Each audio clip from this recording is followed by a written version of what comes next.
کیا میں بتاؤں تمہیں ایک تجارت؟ اچھا دوسری بات نوٹ کیجئے، تجارت کا لفظ ایسا عام لفظ ہے، کوئی فلسفیانہ لفظ نہیں ہے. تجارت ہر شخص جانتا ہے تجارت کیا ہے. تجارت میں دو چیزیں لازماً کھپتی ہیں، محنت اور سرمایہ. سرمایہ تھوڑا ہے، محنت زیادہ ہوگی. آپ کے پاس اتنے ہی پیسے ہیں کہ پھل کی ایک ٹوکری یا چھابا جو ہے وہ آپ خرید لائے ہیں منڈی سے. اب یہ کہ آپ سارا دن اس کو لے کر گھوم رہے ہیں تو شام کو 150 روپے اس میں سے بچا لیں گے. چونکہ سرمایہ کم ہے، محنت زیادہ ہے. اس کے بعد بہتر پوزیشن ہو گئی، ریڑھی ہو گئی، جب پھر دکان ہو گئی، کہیں دکان لی ہے کسی اچھی جگہ پر، اس سے آگے بڑھتے جائیں گے. لیکن سرمایہ اور محنت ان دو کے بغیر، اور یہ کیوں ہوتا ہے؟ کسی نفع کے حصول کے لیے مال بھی لگانا اور محنت بھی کرنا، یہ ہے تجارت. اس کے برعکس سود کیا ہے؟ صرف مال سے کمانا. لو بھائی یہ 10 لاکھ روپیہ تم قرض دے جاؤ، مجھے تم 15% دیتے رہنا، 15% سود. تمہارے یہ 10 لاکھ جو ہے 20 لاکھ بن جائے تو تمہاری قسمت ہے، تم جانو. اور اگر 5 لاکھ رہ جائے تو تم جانو، مجھے پرواہ نہیں ہے، مجھے تو اپنی اصل زر بھی چاہیے گا اور 15% بھی چاہیے. یہ حرام. اس میں آپ کی محنت لگی نہیں، صرف سرمایہ کما رہا ہے. تو یہ جو ہے سرمایہ جمع محنت بغرض حصول نفع، یہ ہے تجارت. لہذا وہ لفظ کے جو سب کو سمجھ میں آتا ہے تجارت کسے کہتے ہیں وہ استعمال کیا. یا ایھا الذین آمنوا، اے اہل ایمان، ایمان کے دعوے دارو، هل ادلکم علی تجارت، کیا میں تمہاری رہنمائی کروں ایک ایسی تجارت کی طرف، تنجیکم من عذاب علیم. نجات سے بنا تنجی، انجا باب افعال، انجا ینجی انجاءن. تو یہ جو ہے منجی، ثلاث منجیات و ثلاث مہلکات. تو منجی وہ شے ہے جو نجات دے. تو فرمایا جو تمہیں نجات دے دے عذاب علیم، دردناک عذاب سے. اب اس آیت کی کنسٹرکشن سے ایک نتیجہ نکلا، اگر اس تجارت کے بغیر بھی جہنم سے نجات ہو تو پھر یہ کلام مہمل ہو جائے گا، بے معنی ہوگا. جب آپ کہتے ہیں بھئی محنت کرو تاکہ پاس ہو جاؤ، اگر بغیر محنت کے بھی پاس ہو تو پھر آپ کا یہ کہنا بیکار ہے. لہذا یا ایھا الذین آمنوا هل ادلکم علی تجارت تنجیکم من عذاب علیم. اگر اس نجات چاہتے ہو فی الواقع، جہنم سے چھٹکارا چاہتے ہو تو یہ تجارت لازمی ہے، اس کا لزوم ہے، اس سے کوئی رستگاری نہیں ہے، اس سے کوئی چھٹکارا نہیں ہے، اس سے کوئی مفر نہیں ہے. یہ مفہوم اس کے اندر پنہا ہے. اور اس مفہوم کو اب جوڑ لیجئے اس سورہ مبارکہ کے جو پہلے حصے تھے. پہلے حصے میں کیا تھا؟ لما تقولون ما لا تفعلون، کیوں کہتے ہو جو کرتے نہیں. کبر مقتا عند اللہ ان تقولوا ما لا تفعلون.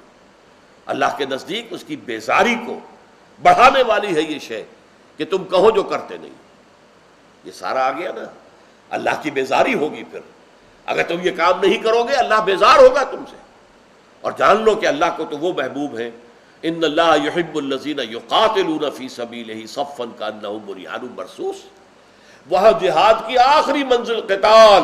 اللہ کو تو محبوب ہے اپنے وہ بندے جو اس کی راہ میں جنگ کرتے ہیں اس طرح جم کر اور صفیں ایسی باندھ کر کہ جیسے سیسا پلائی ہوئی دیوار ہو، ان صفوں کے اندر کوئی رخنہ پیدا نہ کیا جا سکے. آگے چلیے، اسی جنگ سے اعراض کیا تھا یہود نے، لہذا نوٹ کر دو اگر تم اس سے بچو گے اس کا مطلب کیا ہے؟ تم یہودیوں کے نقش قدم پر چلنا چاہتے. وَإِذْ قَالَ مُوسَىٰ لِقَوْمِهِ يَا قَوْمِ لِمَ تُؤْذُونَنِي وَقَدْ تَعْلَمُونَ أَنِّي رَسُولُ اللَّهِ إِلَيْكُمْ فَلَمَّا زَاغُوا أَزَاغَ اللَّهُ قُلُوبَهُمْ. جب وہ ٹیڑھے ہو گئے اللہ نے ان کے دل بھی ٹیڑھے کر دیے. تو کیا ہے مسلمانوں، تم بھی یہی چاہتے ہو؟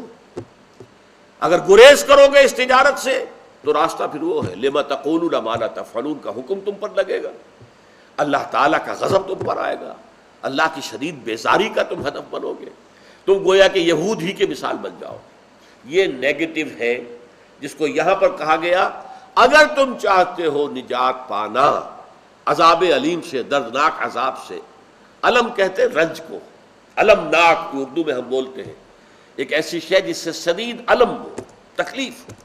علیم اسی سے فعیل کے وزن پر صفت مشبہ ہے۔ کیا تم چاہتے ہو تمہیں وہ تجارت بتائی جائے کہ جو تمہیں جہنم کے دردناک عذاب سے چھٹکارا دے؟ یہاں گویا کہ میں نے جو بات واضح کرنے کی کوشش کی ہے، اللہ کرے کہ میں کامیاب ہو گیا ہوں، کہ اس تجارت کے بغیر جہنم سے چھٹکارا پانے کا خیال آپ کا اپنا مذمومہ خیال ہے، آپ کا موہوم ہے، یہ آپ کا اپنا گھڑا ہوا خیال ہے۔ اللہ تعالیٰ کی کتاب اسے سند نہیں دیتی، اور یہ بالکل وہی ہے جو ہم اس سے پڑھ چکے سورہ حجرات میں۔ ایمان کی شرط لازم جہاد ہے۔ انما المؤمنون الذین آمنوا باللہ ورسولہ ثم لم یرتابوا وجاہدوا باموالہم وانفسہم فی سبیل اللہ۔ ایمان یقین والا جس میں ریب نہ رہے، اور نمبر 2 جہاد اللہ کی راہ میں جان اور مال کے ساتھ۔ یہ 2 شرائط ہیں ایمان کے لیے، یہ 2 لوازم ہیں ایمان کے لیے۔ تو یہاں فرمایا یا ایھا الذین آمنوا هل ادلکم علی تجارۃ تنجیکم من عذاب علیم۔ سوال کے بعد اب جواب خود۔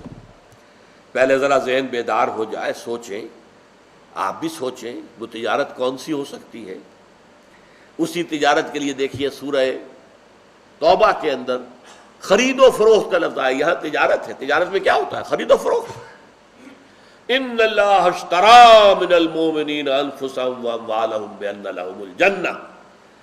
یقیناً اللہ نے اہل ایمان سے ان کی جانیں اور مال خرید لیے ہیں جنت کے عوض۔ جنت قیمت ملے گی اگر جان اور مال اللہ کے حوالے کر رہے ہو۔ جان اور مال اللہ کے حوالے نہ کرتے ہوئے اب جنت کی تم خواب دیکھ رہے ہو، تو یہ تمہارا خواب ہی خواب ہے، یہ پورا ہونے والا نہیں۔ اس لیے کہ سودا تو مکمل ہوگا جب تم مال دو گے، قیمت تب ملے گی نا۔